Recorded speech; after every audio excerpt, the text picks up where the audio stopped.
Hello, in this video I will show you how to use Activator component. It allows you to activate kinematic object like this rock. You can see I have simulation type set to kinematic. For this column I'm using mesh root and inactive simulation type.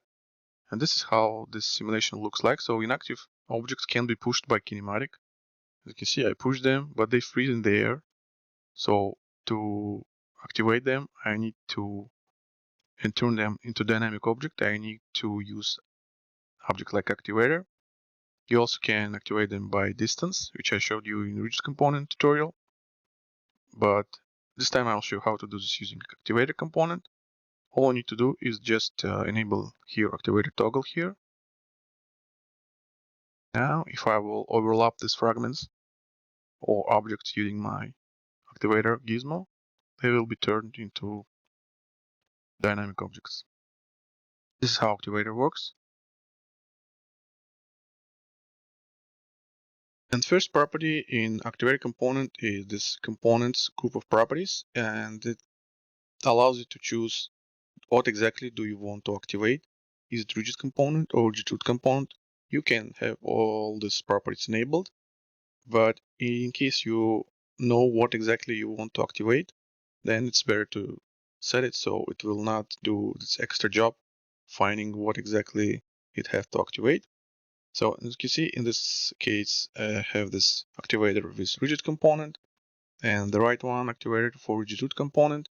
And the difference is that rigid component allows you to demolish object, and it's more optimized for one object because it manages simulation and demolition for one object. This is why every fragment gets its own rigid component. And with rigid root component, it manages massive simulations. It doesn't manage every fragment demolition and simulation separately. And this is why it's more optimized for massive simulations. So in this case, I just show you that I have this rigid component with mesh root object. It's an active simulation type. For this one, it's kinematic simulation type. The same I have this rigid root component. As you can see, it has pretty the same properties, the same physics, the same activation, fading and reset. And again, this on the left column is inactive, column on the right is kinematic. And when I will start overlapping my objects, you can see it activates only fragments with rigid component. You can see every fragment here have its rigid component, but with rigid root component, every fragment has only rigid body, mesh collider, but it doesn't have any other specific components. And because of that, rigid root component can simulate a lot of objects with better performance. And as you can see, if I will try to activate them, it will not work. But if I will use this one, it will work for this rigid root component, but it will not work for rigid components. In case you have both these components in your scene and you want to activate them using one activator, just have it enabled for both properties. But if you know what exactly you want to activate, keep just one, so it will not do this extra job when it will check every fragment if it has rigid component or if it's part of rigid root component. Next group of properties is Gizmo, and it allows you to select Gizmo which will be used to activate fragments. The first option here is box, and it allows you to create this box kind of Gizmo. You can change its size. So when you start play mode, it will create box collider accordingly to this Gizmo. And if you will change this Gizmo size, as you can see, collider also changes size. And this collider will be used to find out which fragments should be activated. So when this collider, you can see it has trigger collider. So when it collides with something, this fragments activates and turn to dynamic objects. Next property here is sphere, and the same way it will create sphere Gizmo, sphere collider. You can change its size. Collider also will change its size. And in the same way it used to activate these fragments. Next type is collider, actual collider. And to use this, you can apply your mesh collider. In this case, I'm using this mesh renderer with this Waze mesh. So I'm using mesh collider, and it will create this convex hull for this Waze mesh object. So I don't even need this mesh render because I don't need to see the actual mesh. I only need it to create this collider. In this case, this collider will be used. So in case you want something more complicated than box or sphere, you can use this property and have your own convex collider to activate fragments. And the last collider type is this particle system. You can apply it to some particle system. Set here Gizmo type to particle system. And this time, every particle, it will activate fragments that they will collide with. It only matters what the particle position is.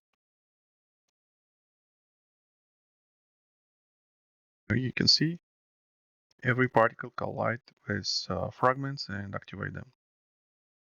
So this is another way to activate some of your inactive fragments or kinematic fragments and turn them to dynamic objects. Next group of properties is activation, and first property here is this activation type. There are three ways to activate object. First one is on trigger enter. So let me show you first. So whenever this trigger collider of the activator component will collide with some fragments, it will be activated.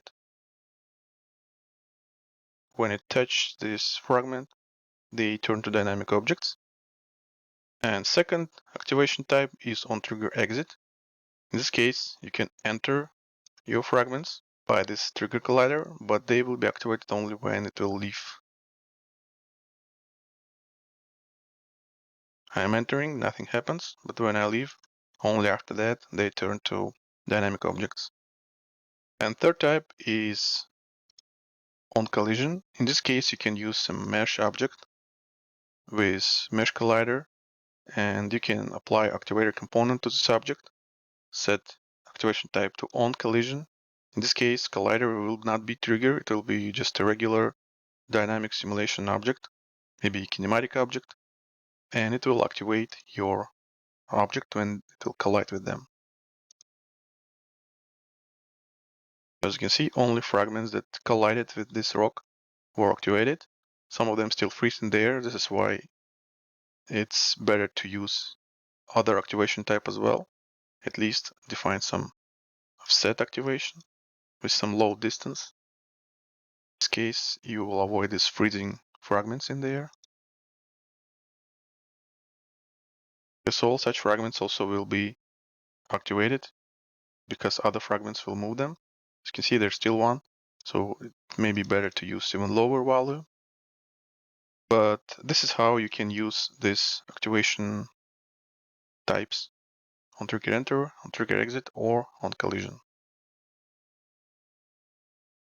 In most of the time, you won't activate your objects by actually manually moving your activator components by mouse, like I'm doing this in editor. Most of the time, you will link them to some object, maybe your character, sword, or something like that.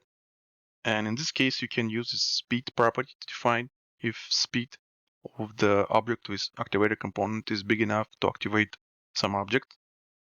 As you can see, in this case, for this left one, I'm using speed 0, which means it will activate all fragments, doesn't matter what speed it has. So basically this property is disabled with 0 value.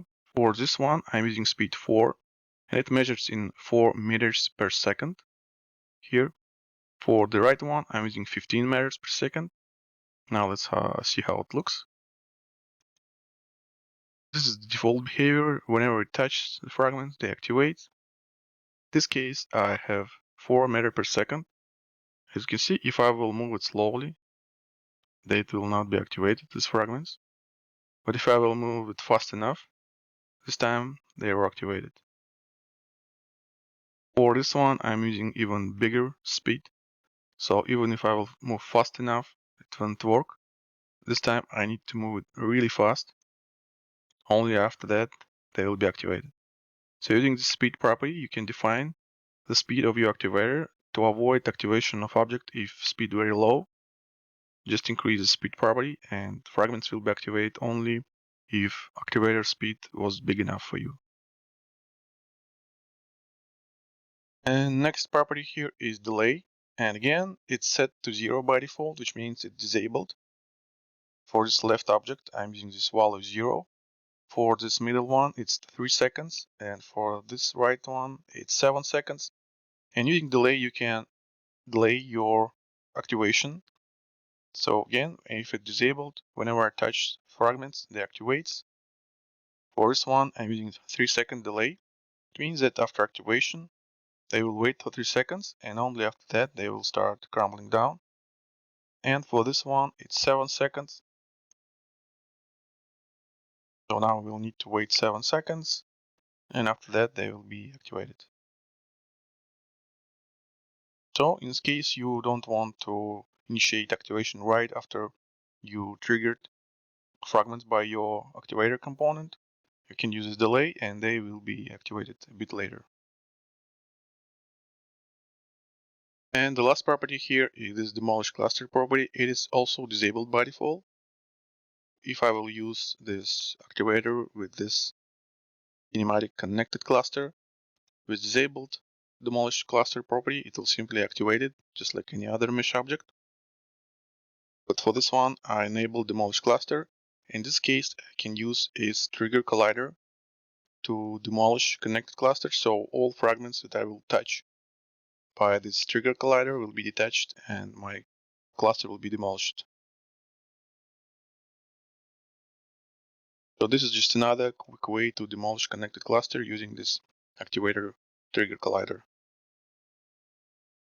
If you want to activate your fragments and apply some force, then you can use this force property here. For this left example, it's disabled just to show you how it works by default. In this case, there is no any force except gravity force. All fragments simply crumble down. For this one, I'm using this 0.5 velocity over x-axis. Also, there is some random spin value and variation for velocity. As you can see, there's this local space property. It's disabled for this middle example. It means that this 0.5 velocity over x-axis will be applied for this object x-axis. It means that this time these fragments will be pushed over their x-axis.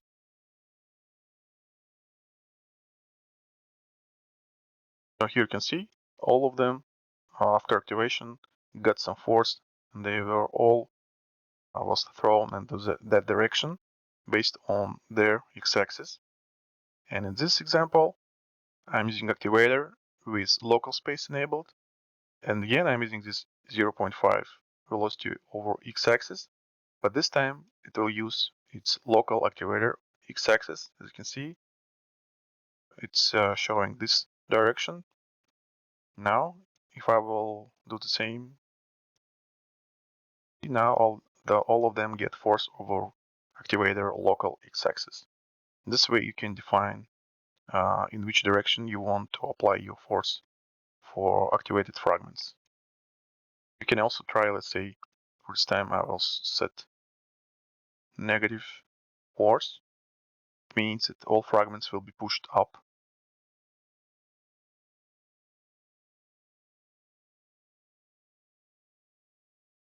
This is how you can add some force to your fragments after they will be activated. In case you want to affect only specific fragments with specific tag or specific layer, then you can use these filters properties. And you can see on the left example, all these properties set by default. So it means that this activator will affect all fragments. For this one, I'm using activator tag here. For the right one, I'm using activation layer. And here my fragments here. These fragments do not have any specific tag and they have default layer. For this one, I set activator tag. So only activator in the middle will be able to affect them. And the same for these fragments. They have the layer set to activation layer. So only this activator on the right will affect them. And make sure that you set this tag or layer to fragments, not to the root, because sometimes you may forget and only apply tag or layer only for the root of these fragments. Now let's see how this works. So this one has filters disabled, so it will affect all fragments. This one should affect only fragments at the middle. You can see it doesn't work for this one. For this one, it works only for fragments with activator tag. And for this one, I said it's masked to activation layer. So again, it will not affect these fragments, not affect these fragments. Only fragments in activation layer will be affected. So this is how this filters properties works. And last property here is animation. Using this animation properties, you can create very simple, very basic animation for your activator. So you will not need to mess with animation clips, animator component. And here you can create this very simple, very basic animation. Here you can see this one, basically just one property, duration of this animation. And there are 4 ways to define the animation, how it will be animated. The first one is by global position list. So all you need to do is just position object where you want to start its animation. Click add here. So this will be its position where it starts. Then you can move it where you want it to stop its animation, or maybe you want to continue. So you can add these positions how much you want. After that, you can just simply hide your activator somewhere. And when you will start play mode, you can use start animation method in Rayfire Activator to start. In this case, I'm using this button. You can see it just start animating over this path which I created. Very simple, very quick animation. In case you need to create something like this, this is where you can do this. It is also possible to use this by local position list. In this case, it will start where you will position it. But there is also, I want to show you another way to create this animation using this by static line.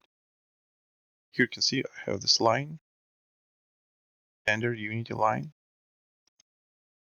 and you can add maybe more points. You can position them as you want, and then you just need to set here position animation to by static line. In this case, it will cache its position and then move over these points. Or you can use this by dynamic line property. In this case, it will stick to actual line. So if you will move your line, activator also will move with this line. In this case, I'm using the static line. And here you can define this line here in this field. And it will work in the same way. You just need to start animation using the start button. And it will be animated over this line.